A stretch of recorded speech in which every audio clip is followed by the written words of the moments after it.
Om Om Swastiastu. Para pemirsa Yuda Triguna Channel dimanapun berada, kita kembali bertemu dalam Yuda Triguna Channel. Saya yakin dan saya bersama narasumber berdoa, semoga kita senantiasa memperoleh kebahagiaan. Karena dalam situasi bahagia, kita nikmat mendengarkan apa yang disampaikan oleh narasumber. Para pemirsa, kita acap kali mendengar kata Puspalingga.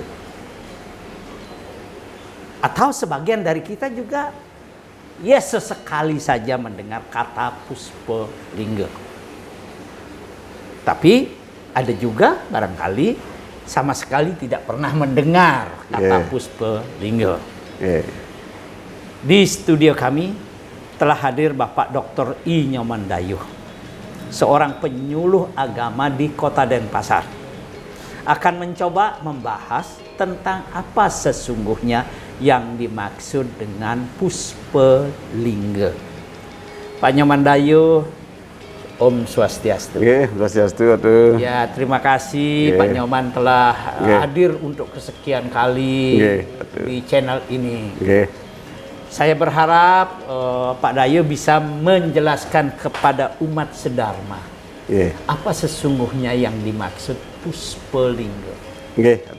Semua tuh ini kembali lagi kan pernyataan Tuh Haji, Pak Dayuh kembali lagi mengisi Yuda Triguna Channel. Berarti pernah pergi dulu kan, nanti kembali kan.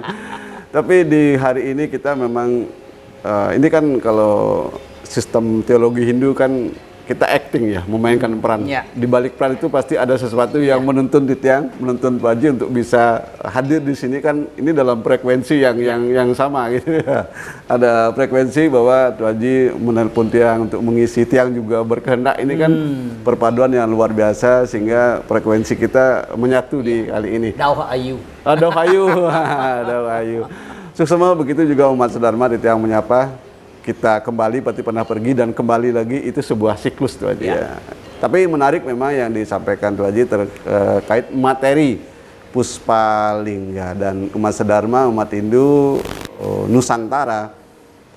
Kita kenal yang kita sebut dengan Puspa biasanya. Puspa, upacara nyekah, upacara ngeroras, upacara memukur, rangkaian itu yang paling inti ada namanya Puspalingga.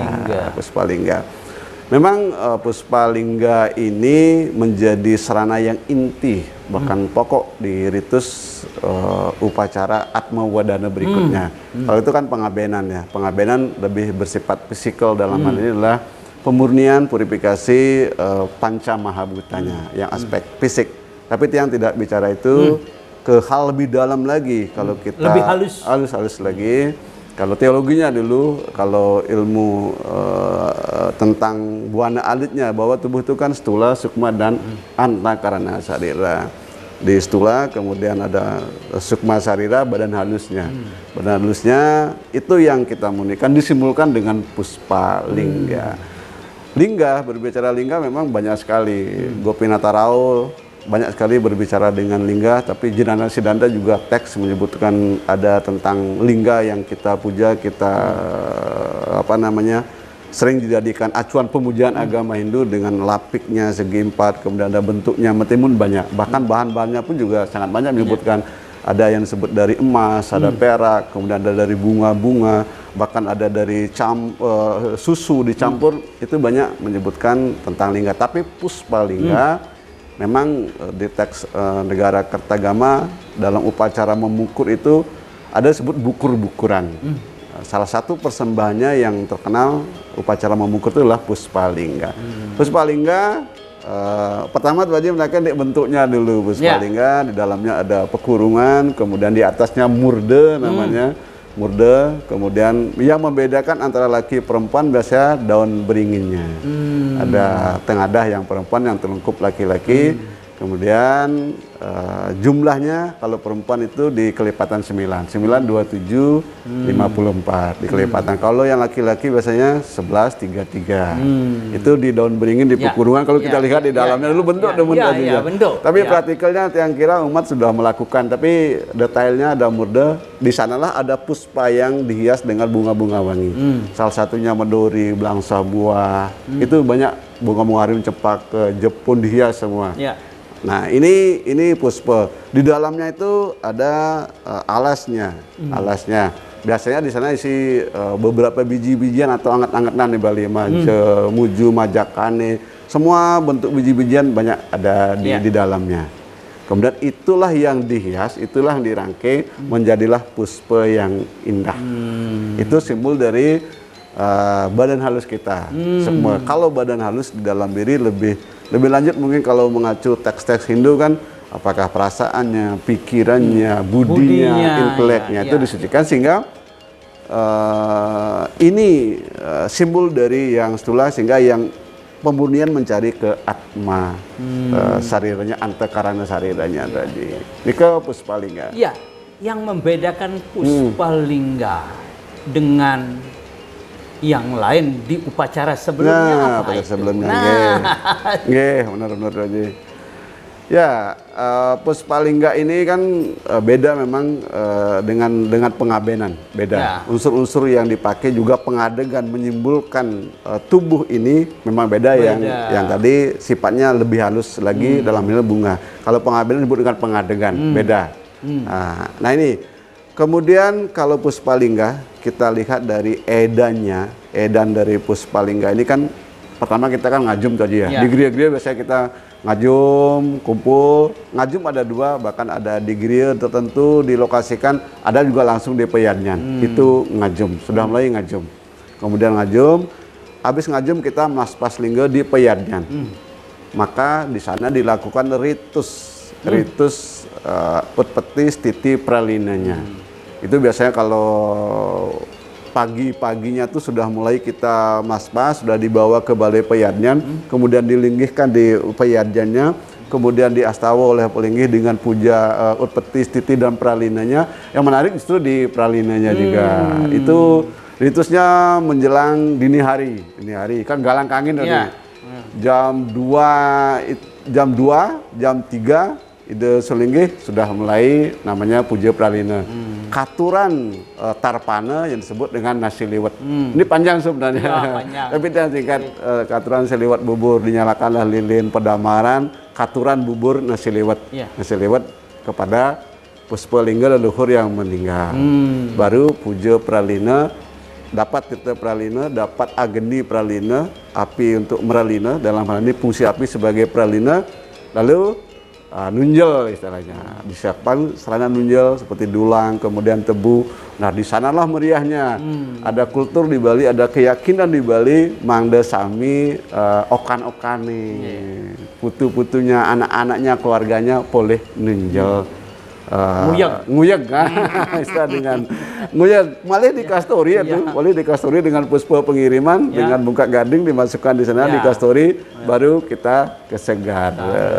Setelah itu nanti baru ditarik kali ngelinggihan dewa yang itu panjang prosesnya. Tapi dari sebuah proses yang begitu panjang ya Pak, kedudukan Puspalingga tadi sudah dikatakan begitu. Penting. Bisa dijelaskan enggak lebih dalam dari kedudukan Puspalingga dalam mengantarkan atau melepaskan. Benar. Aduh. Bahwa tubuh ini sebagai ajaran agama Hindu kan ada sebut dengan karma wasana ya. Kita punya perbuatan akibat hukum tabur tuai, bahwa tubuh ini kan kemelekatan. Kemelekatan dalam diri ini disucikan dengan ritus memukul nyekah ini. Kemudian kan Pancamawuta sudah, kemudian suksma sariranya sudah, atma kan menjadi murni. Atma menjadi murni. ketika ada karma wasana, nah di dalam teks itu disebutkan bahwa seperti payuk, kita pernah mengisi dagingnya, kita pernah mengisi lauknya, wenten bekas tuh di baunya, baunya, disebut karma wasana.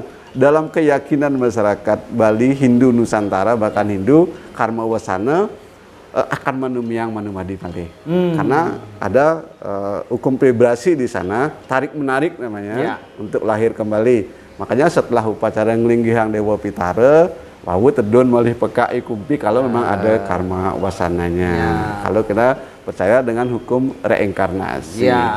Tapi Waji, lebih daripada itu, ini kan baru bicara agama ya, keyakinan. Tapi yang lebih dalam sebenarnya dalam praktikal keseharian ini kita memang harus menyucikan disebut dengan ragawi dan jiwani ini. Itu yang terpenting. Jangan saat ngaben kita diaben baru kita menyucikan, bukan itu. Tapi fisik ini kan sarana. Itu aja senang olahraga. Itu salah satu teknik kita untuk membersihkan panca mahabhuta kita. Senang juga olahraga lainnya, senang yoga, apalagi Surya Namaskara. Itulah pembagian dari membersihkan yang fisikal. Begitu juga yang halus. Dengan cara apa? Tadi dengan jalan yoga, dengan cara meditasi, japa. Itu kan perlu asupan juga yang spirit, yang rohani. Itu teknik-teknik kita melakukan pemurnian dalam diri. Bahkan dengan ajaran-ajaran cinta kasih sayang, menyambut braya, seperti itu Haji. Contoh ini sudah punya anak asuh, itu adalah bukti bahwa kita sudah mampu sebenarnya. Itu ternyata bahwa kita sudah jiwa ini sudah suci murni, tidak terikat. Apalagi nanti Tuh Haji maaf kita rembuk tadi kan ke Brahmana, ke sanyasinnya. Itu memang keseharian kita, jangan sampai di upacara memukul aja di kita di upacara berhenti. Tapi keseharian kita juga ternyata harus kita perlu pemakna. Pemanaan dan praktikkan dalam keseharian untuk jangan saat upacara nyekah ngelora saja disucikan, tapi keseharian itu penting untuk menyucikan yang yang raga dan jiwa ini. Kita boleh membaca, tapi yang lebih penting dipraktekkan dalam laku ya, menghaluskan budi, perasaan kita, meningkatkan rasa kasih sayang dan sebagainya. Itu makna penting yang ada di balik semua yang kita bicarakan tadi. Para pemirsa, ternyata Puspalingga itu selalu dikaitkan dengan upaya untuk mengembalikan unsur-unsur yang lebih halus, ya. Benar-benar. Apakah sekedar itu? Dan dari dulu juga kita tahu bahwa upacara fitriyatnya adalah berfungsi mengembalikan unsur yang lebih halus dari panca mahabhuta. Kan yang lebih halus ya. Tapi apakah sekedar itu pemaknaannya? Kita tanyakan saja kepada Pak Dayo. Apakah sebatas itu maknanya? Atau barangkali ada makna yang lebih luas dan lebih dalam? Terusan Pak Lanus. Jadi ini pemaknaan lebih dalam. Tadi udah yang sampaikan juga berapa, tapi dari unsur-unsur itu perlu kita pahami juga untuk bisa kita lebih maknai lebih lanjut ya. Dari unsur-unsur yang dipakai di Puspalingga itu memberi inspirasi untuk kita untuk lebih lanjut bagaimana agar unsur itu bermakna. Misalkan di Puspalingga itu kan dominan dipakai bunga-bunga yang utama. Bunga cepaka, kemudian medori, kemudian jepun, kemudian juga blangsah buah. Itu bunga-bunga yang sangat utama sekali dipakai, bahwa ini memaknai lebih dalam perjalanan kerohanian kita agar lebih ke dalam lagi. Seperti tadi yang sebutkan bahwa pergerakan kita lebih kepada hal-hal yang bersifat materialistik. Tapi mari kita tingkatkan kesadaran seperti itu Haji bilang tadi, kesadaran rohani, lebih dalam lagi, pencarian ke dalam lagi. Dalam hal ini ke dalam berinspirasi dari bunga itu ada yang disebut dengan Padma Herdaya misalkan. Itu bunga yang sangat utama. Ada bunga Wijaya Kusuma, ada bunga-bunga yang utama yang dalam. Tapi itu sama Padma Herdaya itu kan Lingganing Betara Siwa kan Padma Herdaya. Bahwa Betara Siwa itu melingkaring Padma Herdaya di dalam hati nurani. Nurani itu nur yang bercahaya. Maka Puspalingga ini mencari cahaya yang lebih dalam. Apa itu yang disebut dengan dewa, divine society. Kita menjadi manusia-manusia utama, manusia-manusia yang bercahaya, manusia-manusia yang purusa utama. Puspalingga itu praktikalnya keseharian, memang kita harus perjalanan kita ke dalam, internalisasi. Selama ini kita memandang lebih material lah, upacara yang meriah, tidak salah, ekspresif, tidak salah.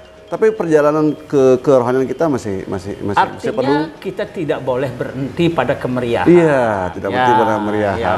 Ke dalam. Kita maknai yang meriah itu ke dalam. Iya, dalam. Kemudian daun beringin ada tengadah telungkup. Ini kan proses pradana. Kalau daerah-daerah pegunungan yang masih kental dengan biatanamnya, misalkan penglipuran itu ada telungkup telingam. Kalau laki-laki dia telungkup menaruh sawah tidak tengadah. Ini kan prahindu, tapi menyatakan bahwa kosmik itu terjadi sanggama kosmik ini terjadi perusaha pradana. Perusaha pradana. Ya itu mungkin di narasumber sudah sering kita dengarkan Tuaji Swamba Tuaji Swamba sudah bicara perusaha prakriti dan banyak kali teks-teks yang merujuk ini. Itu kan ahlinya. Tapi kiranya demikian yang dapat kita maknai lebih dalam sehingga ritual memukur nyekah itu bukan hanya pada nyekah dan memukur aja. Kita tunggu-tunggu di nanti kita di akhirat di pidan di Tuaji Lebara di kemanten aja kita lebur nenten. Tapi mari kita keseharian ini memang kita harus sucikan raga dan jiwa ini, itu prinsipnya di sana. Tapi bagaimanapun juga tubuh dan jiwa ini memang raga yang bersifat rohani ini memang sarana juga untuk mencapai kelepasan tuh aja. Sehingga atma murni adanya. Terima kasih para pemirsa yang budiman, kita sudah dapat poinnya bahwa Puspolingga itu adalah lingga yang utama dalam rangka proses pengembalian roh menuju asalnya. Semakin halus, dibuat semakin halus, semakin dalam. Karena itu sebagai umat Hindu kita yang bisa melaksanakan upacara utama bagus. Tetapi tentu kita tidak boleh berhenti pada upacara itu. Kedalaman makna dari upacara itu dengan menghaluskan budi kita, dengan meningkatkan kualitas cinta kasih kita adalah bagian-bagian penting yang dimaksud, yang diharapkan dari rangkaian panjang upacara. Semoga konten ini yang membahas tentang Puspolingga bermanfaat bagi kita semua. Terima kasih. Om Santi Santi Santi.